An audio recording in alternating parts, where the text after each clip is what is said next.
මේ වීඩියෝ එකෙන් අද අපි බලමු ලේසියෙන්ම හරිම විදිහට පංචි හදාගන්නේ කොහොමද කියලා. ඒ වගේම ඔයාලා තවමත් අපේ channel එක subscribe කරලා නැත්නම් දැන්මම පල්ලෙහා තියෙන subscribe button එක ඔබලා ඊට එහා පැත්තේ තියෙන bell icon එක ඔබන්නත් අමතක කරන්න එපා. මේ සඳහා අද අපි අරගෙන තියෙනවා පිටි ග්‍රෑම් 120යි, සීනි ග්‍රෑම් 100යි, බටර් ග්‍රෑම් 50යි, බිත්තර 2යි, කෝන්ෆ්ලා ග්‍රෑම් 10යි, කිරි මේස හැඳි 4යි, බේකින් පවුඩර් තේ හැඳි 1/4යි, ඒ වගේම වැනිලා එසන්ස් තේ හැන්දක්. මුලින්ම මේ විදිහට පිටි ටික අරගෙන එයට බේකින් පවුඩර් තේ හැඳි 1/4යි, කෝන්ෆ්ලා ග්‍රෑම් 10යි එකතු කරලා හොඳින් හලා ගන්න.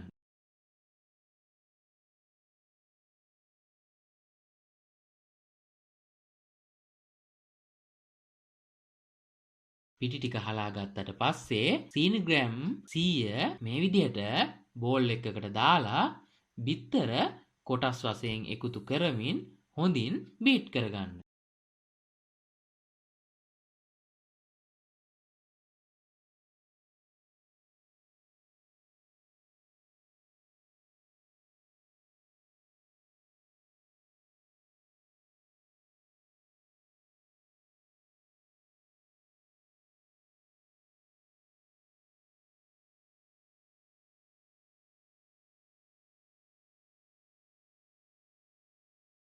මේ විදිහට හොඳට බීට් කරගත්තට පස්සේ අපි කලින් හලාගත්ත පිටි කොටස් වශයෙන් එකතු කරලා හොඳින් කලවම් කරන්න.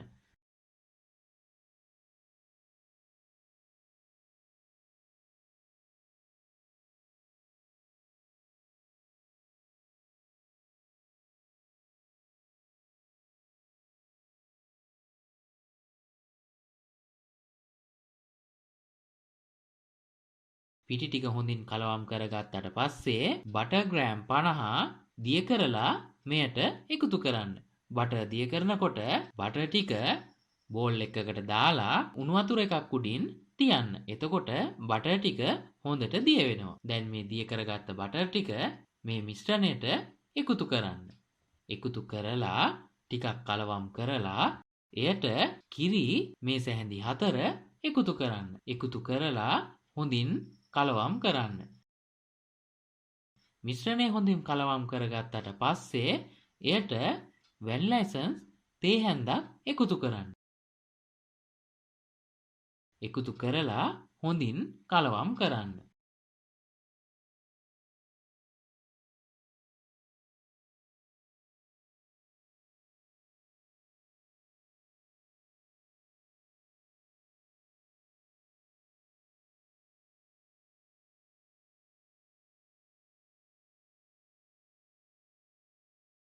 මේ විදිහට මිශ්‍රණය කලවම් කරගත්තට පස්සේ මේ මිශ්‍රණය හැන්දකට අරගෙන මේ විදිහට ස්පංචි හදන ලයිනස් වලට 4න් එකක් වෙන්න මේ මිශ්‍රණය දාගන්න.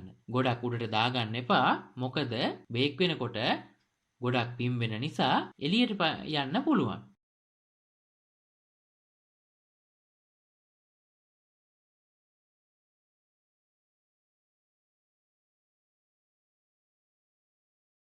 මේ විදිහට මිශ්‍රණය කප් වලට දාගත්තට පස්සේ සෙල්සියස් අංශක 180ට ප්‍රීහීට් කරපු oven එකක මිනිත්තු 45ක් හොඳින් බේක් කරගන්න. මේ තියෙන්නේ අපි බේක් කරගත්ත ස්පංචි.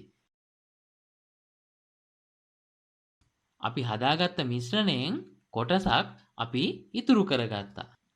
ඒ ඉතුරු කරගත්ත කොටසෙන් අපි අද චොක්ලට් ස්පංචි හදන්නයි යන්නේ. මේ විදිහට ඉතුරු කරගත්ත මිශ්‍රණයට කොකෝවා පවුඩර් තේ හැන්දක් පමණ එකතු කරන්න.